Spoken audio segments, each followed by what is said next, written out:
Question 1. How important is family in your life? Why? I have always considered family extremely important because they provide emotional support, guidance, and stability. I have shared countless moments with my wife and children which have strengthened our bond and taught me the value of love and patience.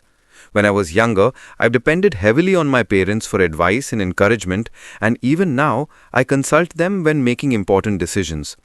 In daily life, I make sure to spend quality time with my family, sharing meals, playing with my children, and discussing plans, which keeps us close and happy.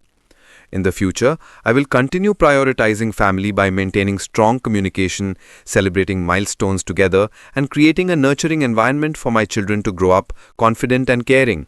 Family has shaped who I am today, and it will always remain central to my life. Question 2. How has the role of parents changed in your country? Why? Parents have played a more involved role in their children's lives than ever before because education and child development have become more demanding and competitive. I have noticed that my own parents used to focus mainly on providing necessities and basic guidance, but now they also actively participate in my children's learning and hobbies. In my childhood, parental support was mostly limited to discipline and basic care.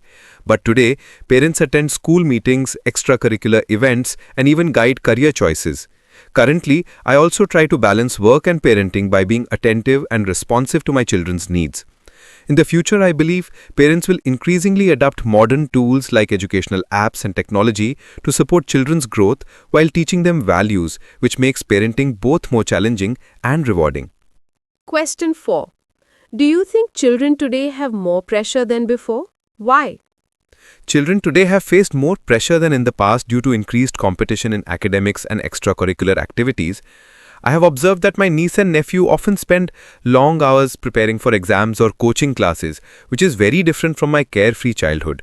When I was a child, I spent more time playing outdoors and exploring hobbies, and academic pressure was less intense.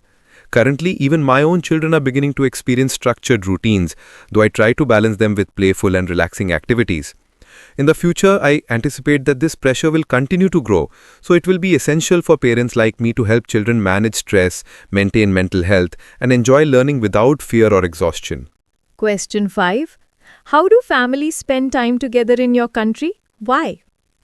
Families in my country have increasingly prioritized spending quality time together because modern life is busy and work can be stressful. I have spent many evenings with my wife and children at home, playing games, reading stories, or simply chatting about daily experiences. When I was younger, my family used to gather during meals or festivals, and these moments were treasured opportunities for bonding. Today, I make conscious efforts to schedule family dinners and weekend outings, even if work is demanding. In the future, I will try to involve my children in educational trips, sports, and cultural activities, ensuring that family time is both meaningful and memorable. Spending time together strengthens relationships and builds lasting memories. Question 6. Do you think the family structure will change in the future? Why? Family structure has been gradually changing and will likely continue evolving due to social and economic factors. I have noticed that extended families used to live together in my parents' time, which offered constant support and shared responsibilities. In the past, living arrangements were simpler, with multiple generations under one roof. Currently, nuclear families like mine are more common, and while this allows more privacy, it also means fewer daily interactions with relatives. In the future, I believe family units may become even smaller or more flexible, and technology will help maintain connections between distant relatives. Despite these changes, the essence of family, love, support, and guidance will remain unchanged, and I will continue nurturing it in my home. The reason we do this is that it strengthens family bonds and ensures everyone feels valued and included. Question 7. In a typical family, who plays the leading role? I've always believed that in my family, my wife and I share the leading role because we make major decisions together, whether it's regarding finances, education, or household matters.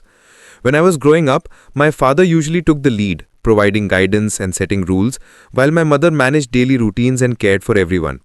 Currently, I make sure that both my wife and I are equally involved in decision making, as this balance creates harmony and mutual respect at home. In the future, I plan to continue sharing responsibilities with my wife while teaching my children the value of teamwork and cooperation, so they understand that leadership in a family comes from collaboration rather than hierarchy. The reason we do this is that it strengthens family bonds and ensures everyone feels valued and included. Question 8. In your country, what kinds of family members usually live together? I've noticed that traditionally, families in Bangladesh have often lived with multiple generations under one roof because it offers support, shared responsibilities, and stronger family ties. In the past, I lived with my grandparents, parents, and siblings, which allowed me to learn family values and traditions from an early age. Currently, in my own family, we live as a nuclear family with just my wife, 2 children, and me, but we maintain close ties with extended relatives who live nearby. In the future, I expect that families will continue to prefer nuclear setups for convenience and privacy, but cultural festivals and visits will keep extended family relationships strong. The reason this pattern exists is that living together or nearby ensures emotional support, childcare help, and passing down traditions seamlessly. Question 9. Do young and middle-aged people live with older people? Why? I have seen that many young and middle-aged people still live with their parents or older relatives because it provides financial support, guidance, and mutual care. When I was younger, it was normal for children like me to live with grandparents, benefiting from their wisdom and daily care. Currently, I notice that although younger families often prefer independence, they frequently visit or stay with older family members during festivals or emergencies. In the future, I believe most people will maintain flexible arrangements, maybe living separately but remaining closely connected through visits and technology. The reason behind this is that close proximity allows for sharing responsibilities, supporting elderly family members, and passing down traditions seamlessly. Question 10. Is the nanny and/or the daycare center the third parent? I have often thought that a nanny or daycare center can support parenting but cannot replace a parent because emotional bonds, values, and life lessons are primarily taught by family members. In the past, children like me were mostly cared for by parents and relatives, which ensured personal attention and guidance. Currently, I sometimes rely on daycare for my children when work is demanding, but I remain the primary guide in their education, discipline, and emotional development. In the future, I will continue prioritizing spending personal time with my children while using external help only as support. The reason is that while caregivers assist in daily routines, real parental influence comes from love, presence, and consistent guidance, which cannot be outsourced. Question 11. Where is the best place to raise a family? I have found that the best place to raise a family is an environment that is safe, supportive, and offers educational and recreational opportunities for children. When I was growing up, living in a neighborhood with parks, schools, and extended family close by allowed me to develop socially and academically. Currently, I make sure my children grow up in a secure area with good schools, nearby relatives, and open spaces for play, which fosters both safety and personal growth. In the future, I hope to move or enhance our surroundings if needed to ensure my children have the best environment possible. The reason this is so important is that a nurturing, stable, and resourceful environment shapes children's personality, confidence, and future success. Question 12. Should schools teach both arts and science? I have always believed that schools should teach both arts and science because a well-rounded education develops creativity, critical thinking, and problem-solving skills. When I was a student, my school emphasized science subjects more, but I also enjoyed drawing and music, which helped me think differently and express myself. Currently, I think students benefit from learning a mix of subjects as it broadens their perspectives and keeps them adaptable in life. In the future, I hope schools will continue offering a balanced curriculum so that children can explore their talents and make informed career choices. The reason combining arts and science fosters not only intellectual growth but also emotional and creative development. Question 13. What kinds of courses are useful for university students? I have noticed that courses which teach practical skills and critical thinking are most useful for university students because they prepare them for real-world challenges. When I studied, theoretical knowledge was emphasized, but I found courses on computer skills, communication, and problem solving extremely helpful. Currently, I advise young people to choose subjects that enhance both technical knowledge and life skills. In the future, I believe students will need courses on emerging technologies, entrepreneurship, and soft skills to succeed in a competitive world. The reason university education should not only provide information but also prepare students to adapt and contribute effectively to society. Question 14. Why do some students dislike studying at school? I have observed that some students dislike studying at school because they may feel pressured, bored, or disconnected from the curriculum. In the past, I also sometimes felt unmotivated when lessons were repetitive and focused only on memorization. Currently, I notice that children enjoy learning more when lessons are interactive, practical, and linked to their interests. In the future, I hope teaching methods will become more student centered, incorporating hands on activities and technology to make learning engaging. The reason students dislike school often relates to lack of relevance, creativity, and personal attention, which can be addressed by modern educational approaches. Question 15. What school activities are good for school children? I have seen that extracurricular activities like sports, music, drama, and debate clubs are extremely beneficial because they develop social skills, confidence, and teamwork. When I was a child, participating in cricket and school drama helped me make friends, manage stress, and improve communication. Currently, I encourage my children to take part in both physical and creative activities as they complement classroom learning. In the future, I believe schools will increasingly include coding, environmental projects, and leadership programs to prepare students for a well-rounded life. The reason these activities are valuable is that they nurture emotional Question 18. Do many people in your country study abroad? I have seen that a growing number of students from Bangladesh study abroad because they seek higher quality education, better exposure, and international experience. When I was younger, only a few students could afford this opportunity, mostly in countries like the UK, USA, or Australia. Currently, more families prioritize overseas education, and I know some relatives who have benefited from studying abroad. In the future, I believe this trend will continue as global competitiveness increases and more scholarships become available. The reason people study abroad is to gain advanced knowledge, broader perspectives, and improved career prospects that may not be available locally. Question 19. Are women encouraged to pursue education? I have always noticed that women in my community are increasingly encouraged to pursue education because society recognizes the importance of gender equality and empowerment. When my mother was young, educational opportunities for girls were limited and she faced many challenges. Currently, my wife and nieces have full access to schools and universities, and society is supportive of their academic and professional ambitions. In the future, I believe this encouragement will grow even more, with more women taking leadership roles and contributing significantly to society. The reason for this positive change is that educating women benefits families, communities, and the nation as a whole. Question 20. Do you think teachers are paid enough? I have often felt that teachers in my country are underpaid considering their workload, dedication, and impact on students' lives. When I was in school, many teachers worked long hours and went beyond their duties to help students succeed, yet their salaries were modest. Currently, I notice that although some top private schools pay better, most public school teachers receive relatively low compensation. In the future, I hope governments and institutions will raise teacher salaries to reflect their value and encourage talented individuals to enter the profession. The reason higher pay is important is that well-compensated teachers are more motivated, which ultimately benefits students and the quality of education. Question 21. How has technology changed the way people communicate? I have observed that technology has dramatically changed the way people communicate because instant messaging, video calls, and social media allow us to stay connected with anyone, anywhere.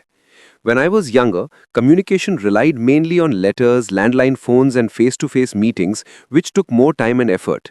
Currently, I regularly use messaging apps and video calls to talk to my family, friends, and colleagues, which saves time and strengthens relationships. In the future, I believe technology will enable even more immersive ways to connect, such as virtual reality meetings and AI-powered translation, making distance irrelevant. The reason this is significant is that fast and convenient communication helps maintain personal and professional bonds efficiently. Question 22. Do you think technology has made people more isolated? I have noticed that while technology connects people globally, it has sometimes made them more isolated in daily life because online interactions can replace face-to-face conversations. In the past, people in my neighborhood used to meet frequently, chat and play together, which fostered strong social bonds. Currently, even I notice that my children sometimes prefer spending time on tablets rather than playing outdoors or talking with friends in person. In the future, I hope families like mine will balance online engagement with real-world interactions to maintain social skills and emotional well-being. The reason isolation happens is that virtual connections, while convenient, often lack the depth and warmth of physical presence. Question 23. What are the advantages and disadvantages of using social media? I have found that social media offers many advantages, such as staying in touch with friends, sharing experiences, and learning new information. But it also has disadvantages like distraction, misinformation, and privacy concerns. When I first started using social media, it was mostly enjoyable and informative, allowing me to follow news, trends, and family updates. Currently, I try to use it mindfully to avoid wasting time or getting involved in negative discussions. In the future, I plan to guide my children on responsible social media use, ensuring they benefit from it without being affected by its pitfalls. The reason it has both pros and cons is that social media is a powerful tool, but without proper limits, it can negatively impact focus, relationships, and mental health. Question 24. How do you think technology will change in the next 10 years? I have noticed rapid technological advancements in the past decade, and I believe technology will continue to evolve dramatically in the next 10 years because innovations in AI, robotics, and virtual reality are progressing fast. When I was younger, technology was limited to computers and mobile phones, which already transformed communication and work. Currently, I see AI tools and smart devices becoming part of daily life, helping with tasks, learning, and entertainment. In the future, I expect technology will integrate even more seamlessly into homes, workplaces, and schools, creating smart environments that anticipate needs and improve efficiency. The reason this change is important is that embracing technology responsibly can enhance productivity, education, and quality of life. Question 25. Do you think people rely too much on technology? I have often thought that many people rely heavily on technology because it simplifies tasks, provides instant information, and manages daily routines. In the past, I managed schedules, research, and communication manually, which required more effort and time. Currently, I notice that even I use smartphones, apps, and devices for almost everything, from banking to learning, which shows how integrated technology has become. In the future, I plan to ensure my children learn to use technology as a tool rather than a crutch so they develop problem solving skills and independence. The reason over reliance happens is that while technology is convenient, excessive dependence can weaken critical thinking, memory, and social skills. Question 26. What are the main environmental problems in your country? I have noticed that the main environmental problems in Bangladesh include air and water pollution, deforestation, and waste management issues because rapid urbanization and industrialization have increased environmental pressure. When I was younger, the air and water were relatively cleaner and there were more green spaces in neighborhoods. Currently, I see crowded streets, industrial smoke, and plastic waste in rivers, which are affecting public health and wildlife. In the future, I believe urgent actions like stricter regulations, awareness campaigns, and sustainable urban planning will be necessary to improve the environment. The reason these problems matter is that a healthy environment directly impacts our well-being, economy, and future generations. Question 27. What can individuals do to help protect the environment? I have observed that individuals can play a significant role in protecting the environment by reducing waste, conserving energy, planting trees, and using eco-friendly transport. When I was younger, I did not pay much attention to environmental habits, but now I make sure to use minimal plastic, segregate waste, and encourage my children to recycle. Currently, I also try to use energy-efficient appliances and promote awareness among my friends and neighbors. In the future, I will continue practicing sustainable habits and hope to inspire others to do the same. The reason individual actions are important is that collective efforts can create a significant positive impact on environmental conservation. Question 28. How can governments encourage people to be more environmentally friendly? I have noticed that governments can encourage eco-friendly behavior by implementing policies, offering incentives, and running public awareness campaigns because people often need guidance and motivation. In the past, environmental regulations were less strict and few people paid attention to pollution control. Currently, I see some campaigns promoting recycling, tree planting, and reduced use of plastic, but enforcement could be stronger. In the future, I hope the government will introduce subsidies for green energy, stricter penalties for polluters, and more environmental education in schools. The reason government involvement is crucial is that it can shape public behavior and provide the resources needed for large-scale environmental protection. Question 29. Do you think environmental issues are more important than economic issues? I have often thought that environmental issues should be given at least equal importance to economic issues because without a healthy environment, economic growth becomes unsustainable. When I was younger, development projects focused heavily on economic growth without much consideration for environmental impact, which led to problems like river pollution and deforestation. Currently, I realize that balancing both is essential. We need economic progress, but not at the cost of destroying natural resources. In the future, I believe policies will increasingly integrate green growth strategies that promote both environmental protection and economic development. The reason environmental issues are critical is that clean air, water, and land are fundamental for long-term prosperity and human survival. Question 30. How has the environment changed in your country over the past few decades? I have noticed significant environmental changes in Bangladesh over the past few decades, including urbanization, river pollution, and reduction in green spaces, which are consequences of population growth and industrial development. When I was a child, neighborhoods had more trees, open fields, and cleaner water bodies, which made life healthier and more enjoyable. Currently, I see crowded streets, increased plastic waste, and rising air pollution levels, which are affecting both health and quality of life. In the future, I hope that government initiatives, public awareness, and sustainable practices will help restore environmental balance. The reason these changes matter is that environmental degradation not only impacts nature, but also public health, lifestyle, and the future of coming generations. Question 31. What social problems are there in your country? I have noticed that Bangladesh faces several social problems, including poverty, unemployment, gender inequality, and corruption, because rapid population growth and economic challenges put pressure on resources and social systems. When I was younger, communities were smaller and social issues were less visible. But today, urban and rural areas both face challenges like income disparity